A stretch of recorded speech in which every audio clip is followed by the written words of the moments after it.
ఆంధ్రప్రదేశ్లో రాజధాని అమరావతి పనులు ప్రారంభమయ్యాయి. అన్ని రకాల నిర్మాణాలను ముందుకు తీసుకెళ్తోంది కూటమి సర్కార్. ఈ పరిణామం ఆంధ్ర రాజకీయాల్లో ఎంతో కీలకంగా మారింది. అమరావతి పనులు మొదలయ్యాక రాష్ట్ర ప్రజల్లో తెలుగుదేశానికి పొలిటికల్ గా మంచి మైలేజ్ వచ్చింది. ముఖ్యంగా రాజధాని ప్రాంతంలో క్యాపిటల్ ఇంపాక్ట్ ఇంకాస్త ఎక్కువే ఉంది.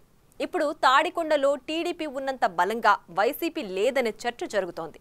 దీనికి చెక్ పెట్టాలంటే తప్పకుండా కొత్త అడుగులు వేసేందుకు వైసీపీ ప్రయత్నిస్తోందనే చర్చ మొదలైంది.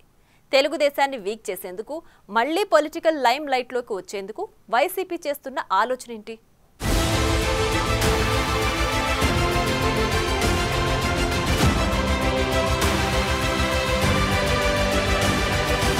ఆంధ్రప్రదేశ్ ప్రజలంతా ఇప్పుడు అమరావతి గురించే మాట్లాడుకుంటున్నారు. కూటమి ప్రభుత్వం రాజధాని నిర్మాణానికి సంబంధించి తాత్కాలిక నిర్మాణాలతో పాటు పర్మనెంట్ నిర్మాణాలపై దృష్టి పెట్టింది. ప్రధాని నరేంద్ర మోదీ ఏపీకి రావటం, అమరావతి పునర్నిర్మాణ పనుల ప్రారంభ సభలో పాల్గొనటంతో రాజధాని నిర్మాణాన్ని వేగంగా ముందుకు తీసుకెళ్లే ఆలోచనతో రాష్ట్ర ప్రభుత్వం అడుగులు వేస్తోంది. గత ప్రభుత్వంలో రాజధాని ప్రాంతంలో విధ్వంసం జరిగిందని, వాటన్నింటినీ సరిచేస్తూ అమరావతి నిర్మాణానికి కూటమి సర్కార్ అడుగులు వేస్తోంది చెప్తున్నారు. అమరావతి పనుల సంగతి పక్కన పెడితే ఇదే ప్రాంతంలోని తాడికొండ నియోజకవర్గంలో తెలుగుదేశం పార్టీ రాజకీయంగా కీలకంగా ముందుకు వెళుతోన్న పరిస్థితులు నెలకొన్నాయి. రాజధాని నిర్మాణాలతో పాటు అమరావతి అంశాలపైన టీడీపీ దృష్టి పెడుతోన్న పరిస్థితులున్నాయి. గతానికి భిన్నంగా పార్టీని మరింత బలోపేతం చేయాలని ఆలోచన తెలుగుదేశం నేతల్లో కనిపిస్తోంది. ఇటీవలే తాడికొండ నియోజకవర్గం కార్యకర్తలతో ముఖ్యమంత్రి చంద్రబాబు భేటీ అయ్యారు. ఆ సమావేశంలో తాడికొండ సెగ్మెంట్ టీడీపీకి కీలకంగా ఉండాలని విధంగా దిశానిర్దేశం చేశారట. దాంతో ఈ ప్రాంతంలో టీడీపీ బలంగా ఉండాలనే ఆలోచనలు పసుపు పార్టీ అధిష్టానం ఉన్నట్లు స్పష్టంగా తెలుస్తోంది. ముఖ్యంగా అమరావతి ప్రాంతంలో ఉన్న నియోజకవర్గం కావటంతో తాడికొండపై టీడీపీ కాస్త ఎక్కువే ఫోకస్ చేసినట్లు కనిపిస్తోంది.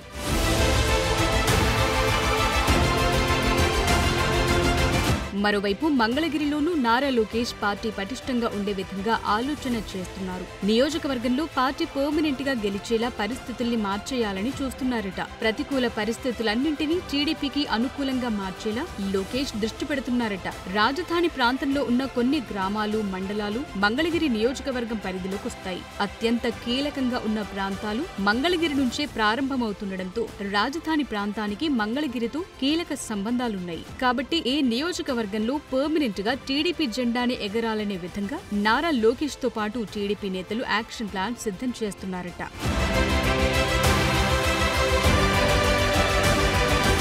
రాజధాని ప్రాంతంలో తెలుగుదేశం దూకుడుగా ముందుకు వెళుతుండటంతో వైసీపీ కూడా రాజకీయంగా బలపడేందుకు కీలక నిర్ణయాలు తీసుకోబోతోందని అంతర్గతంగా చర్చ సాగుతోంది. రాబోయే రోజుల్లో మంగళగిరిని, తాడికొండను టార్గెట్ చేస్తూ కీలకంగా ముందుకు వెళ్లాలని, పార్టీని పటిష్టం చేసేందుకు అవసరమైన ప్రణాళికలు సిద్ధం చేస్తే బాగుంటుందని అధిష్టానం దృష్టి పెడుతున్నట్టు తెలుస్తోంది. అయితే పార్టీలో ఇప్పుడున్న నేతలు కూడా దూకుడుగా వ్యవహరించకపోవటం, పార్టీ కార్యక్రమాల్లోనూ ఉత్సాహంగా పాల్గొనకపోవటం కొంత మైనస్ గా మారిందట. దాంతో గతంలో ఉన్న పరిస్థితుల్ని మళ్లీ వైసీపీ వైపు తీసుకొచ్చేందుకు పాత నేతలను మళ్లీ వెలుగులోకి తీసుకొచ్చే ప్రయత్నాల్లో వైసీపీ నాయకత్వం ఉందట. ఇందులో భాగంగానే ఆళ్ల రామకృష్ణారెడ్డిని మళ్లీ పొలిటికల్ స్క్రీన్ మీదకు తీసుకురావాలనే ఆలోచన వైసీపీ చేస్తోందనే సమాచారం రాజకీయ వర్గాల్లో హాట్ టాపిక్ గా మారింది. తాడికొండ, మంగళగిరిలో వైసీపీ పటిష్టంగా ఉండాలంటే ఆళ్ల రామకృష్ణారెడ్డి సరైన నాయకుడని పార్టీ నేతలు చెప్తున్నారట. గత ఎన్నికల్లో పోటీకి దూరంగా ఉన్న ఆర్కే ఎన్నికల ముందు కాంగ్రెస్ లోకి వెళ్లారు, మళ్లీ వెనక్కొచ్చారు. ప్రస్తుతానికి రాజకీయంగా సైలెంట్ అయిన ఆర్కేని మళ్లీ యాక్టివేట్ చేసే ఆలోచనలో వైసీపీ నాయకత్వం ఉన్నట్లు గుసగుసలు వినిపిస్తున్నాయి.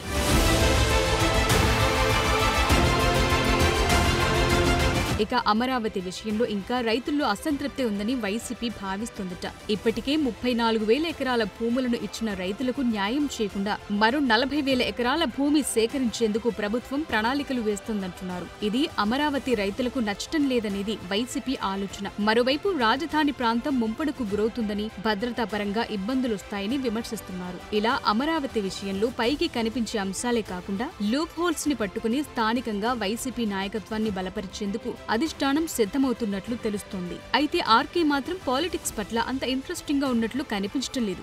గత ఎన్నికల్లో వైసీపీ ఆయనకు టికెట్ ఇవ్వలేదు. మాజీ ఎమ్మెల్యే కమల కుమార్తెకు టికెట్ ఇస్తే దారుణంగా ఓటమి పాలయ్యారు. రామకృష్ణారెడ్డిని సత్తెనపల్లికి షిఫ్ట్ చేస్తారన్న వార్తలు ప్రచారంలో ఉన్నాయి. దాంతో ఎందుకొచ్చిన రాజకీయమంటూ తన పని తాను చేసుకుంటున్నారు. అయితే ఇప్పుడు ఆయనకే మళ్లీ మంగళగిరి వైసీపీ ఇన్ఛార్జిగా బాధ్యతలు అప్పగించి ఆయన ద్వారా అమరావతి విషయంలో ప్రభుత్వాన్ని ఇరకాటంలో పెట్టాలనేది వైసీపీ ప్లాన్ అనే చర్చ స్థానికంగా సాగుతోంది. ఇది ఏ మేరకు వర్కౌట్ అవుతుందన్నది ఆసక్తిగా మారింది.